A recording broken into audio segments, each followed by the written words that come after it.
All right, let's talk about something that is, well, it's one of the hardest things we face as parents. We're getting into guideline number 5, which is all about the challenge and the absolute importance of trusting our kids.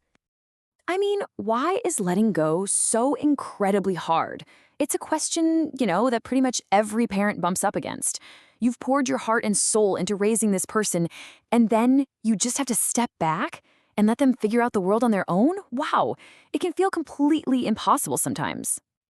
And this quote, man, it just hits the nail on the head, doesn't it? Of course, it's scary to watch them go out into the world, and it's so easy to slip into overprotecting them or trying to control their choices.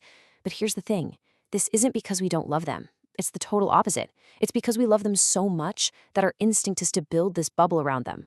But, and this is the hard part, if we let that instinct take over, we can accidentally end up crushing the very self-confidence we're trying to build. We might actually do more harm than good. So yeah, that's really a parent's dilemma, isn't it? It's this universal fear we all share. Now, this guidance isn't just pulled out of thin air. It comes from Lane Lasater, who's a retired clinical psychologist. So, this is a guy who has spent his entire career in the trenches with families, helping them work through these exact kinds of challenges. Okay, so what exactly is real trust? Let's look at the principle from an expert. So, according to Lasater, trust isn't just this vague feeling, it's an action. It's about placing confidence in them, really believing in them, relying on them, and just knowing deep down that you can count on them. It's something you do, not just something you feel. And what's so important to get is that trust isn't like a light switch, It's not just on or off. It's a spectrum. Think about it. Trusting a teenager to drive responsibly. That's huge. That's a big, tangible act of trust. But then there's trusting a younger child to just do their best on a test. That's about trusting their effort. And then you have the really complex stuff, like trusting them to make good decisions around sexual behavior. These are all different kinds of trust, but they all come from the same place. So when you boil it all down, the essence of trust is this. It's relying on them to make good decisions. Not perfect ones. Nobody makes perfect decisions, but good ones, based on the values we've tried to give them. Okay, so to really see what happens when that trust is missing, we're going to look at a really powerful story from Lasater's work. This is the story of Ryan, and believe me, it is the proof of what a life without trust looks like. And these are Ryan's own words. He says, "My self-confidence is poor. I grew up in a strict family where I couldn't have my own ideas." Just wow. Right there, you can feel the weight of that. A childhood where your own thoughts, your own ideas are just not valued. It's the perfect setup for a lifetime of second-guessing yourself. And just look at how that one thing rippled through his entire adult life.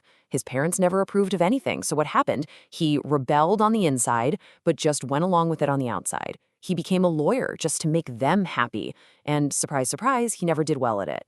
Then he ends up marrying a woman who also didn't really accept him. It's like he was stuck in this loop, just repeating the same pattern over and over. It's absolutely devastating.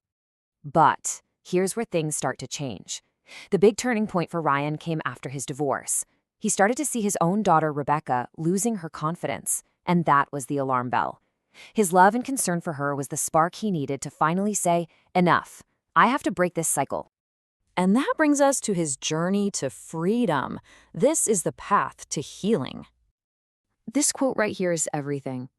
I understand that I did pretty well in light of the fact that my parents couldn't accept me. I am ready to go on now and have the life I want. You hear that? Through his counseling, Ryan learned self-compassion. He stopped beating himself up and started to see his life through a new lens.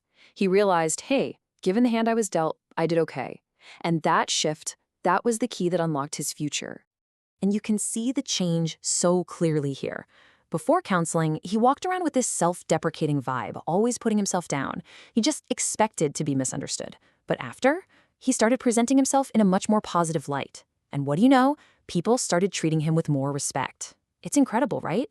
He changed his internal story, and his external world changed with it. So these were the actual steps he took on his path to a new life.